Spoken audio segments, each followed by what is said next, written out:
So in English, Okay. it's easier because you can see the root of sublimation in it.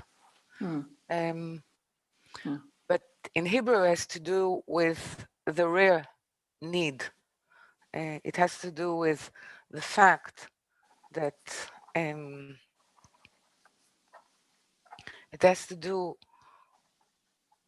with the two state of being asleep and awake and an awakening. Okay. It's not a word that, well, let's say in the Hebrew it came in much later, and it has the stamp of philosophy or religion in it. Okay. What is the Hebrew word then? Sgav. Sigav. Sgav. Nisigav. Okay. It means it has the other appearance of Bina, which is Nun. Huh. Okay. And it speaks about Segev. Now, Segev in Hebrew speaks about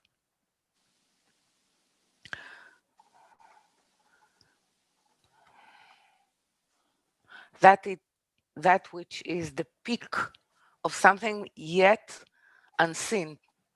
Okay. Or not graspable.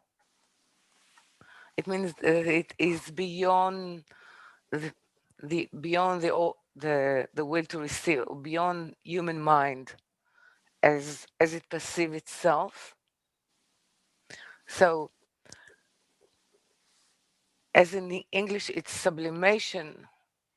In Hebrew, it's transformation. Maybe ineffable. There is transformation in sublimation, but it's as though you sub it, and in Hebrew you uplift it. Yeah. Okay. Yeah. It's the different use of wisdom. So it's look, it has to do with the loss of language.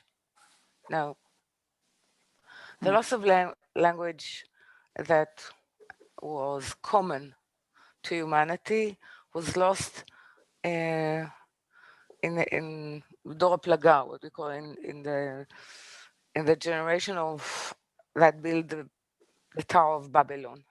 Okay. You can see that building tower becomes an engraved myth of building something to ensure dominance of evil. You can see it at Lord of the Rings. Towers symbolize as well in Tarot. It has to do with the memory of humanity, of the meaning of building a tower. Building a tower is first using materials which has the control of human technology, and it's expressed the aspiration to control height. Okay. And because it has in the root of it is that the control, it's always transformed into evil or malicious. Okay. Now, misuse of power. Yeah.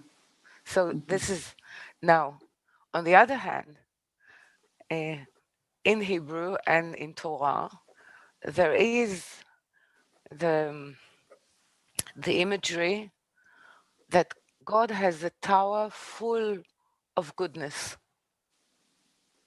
but it's the tower of God that he invites humanity in. Okay. So while humanity is trying to build towers in all ages, in all generations, okay, which comes back to the question of how we open the night of the Seder.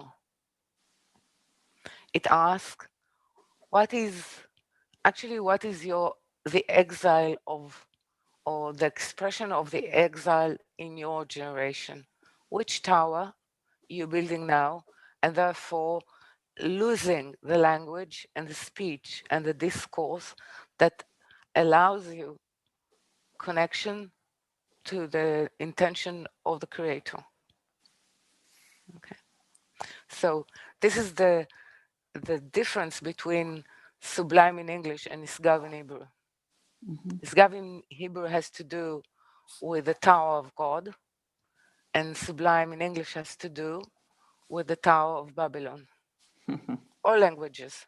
It's not only in English. So you can see that even it was so deeply embedded. So every legend and story that wish to portray the wish to control humanity has in it the symbol of the tower. Or even, as I said, if you want to symbolize an ego crumble, you portray it as a falling tower in Tower, if you like. Okay, and that is the origin of it is actually Egypt. Now, if you take Tarot and you turn the letters, it's Torah. Okay, so Tarot means that they both has to do with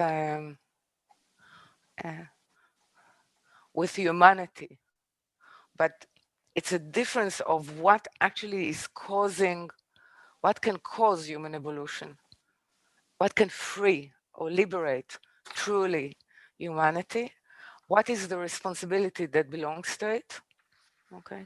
Or is humanity trying to control its fate by using knowledge and nature power in order to control the sources themselves and others?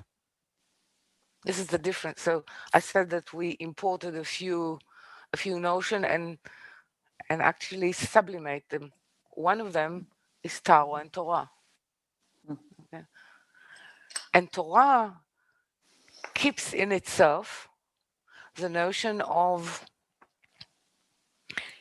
if you misuse it, meaning you're not sort of purified by it, it acts as a potion of death on you. But if you are approaching it with the right intention, meaning with the right language, it becomes a potion of life.